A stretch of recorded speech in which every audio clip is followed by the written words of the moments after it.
Hi, I'm Matt from Focus Training, and today I'd like to talk a little bit about the increased cost of going outside your organization to fill a leadership role. In a study on almost 30,000 leaders at large companies, CEB research showed that while only 3% of transitioning leaders fail outright in their new roles, as many as half underperform during the year of their transition. What do some of those costs look like? Well, direct reports of a struggling transitioning leader were 15% lower performing, and those same direct reports were 20% more likely to be disengaged or even leave the organization. On the flip side, successful leaders in transition can be very beneficial. When we look at the data there, 9 out of 10 of their teams achieved 3-year performance goals, and those same teams showed increases in discretionary effort levels, leading to increased productivity and profitability. What does this mean? Well, basically, a leader in transition can have a big impact for the positive or on the negative side. What do new managers in these roles need to be successful? There are 3 keys, whether that person is replacing a great manager or cleaning up after a train wreck. These 3 essential keys will make a difference in their success. Number 1, managers need to clarify the vision and roles on the team. That means for themselves as a leader, but also for every member of the new team. Second, they need to establish relationships.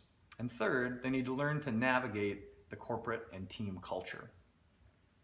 Now, internal hires, when we develop folks who are already a part of our organization and set them up in those new roles, internal hires shortcut a lot of these challenges.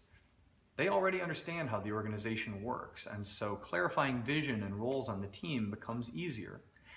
Often they have relationships already in place with people on the team, so the daunting task of establishing and forging brand new relationships can be easier. And they already understand the corporate culture, so integrating into the climate of the team and the organization is not a factor for them the way it would be for an external hire. When we look at the data for external leadership hires, almost 60% reported that it took them 6 months, and in some cases 9 months, just to get up to full effectiveness in their new role. That is a costly amount of uptime that internal hires don't have to deal with.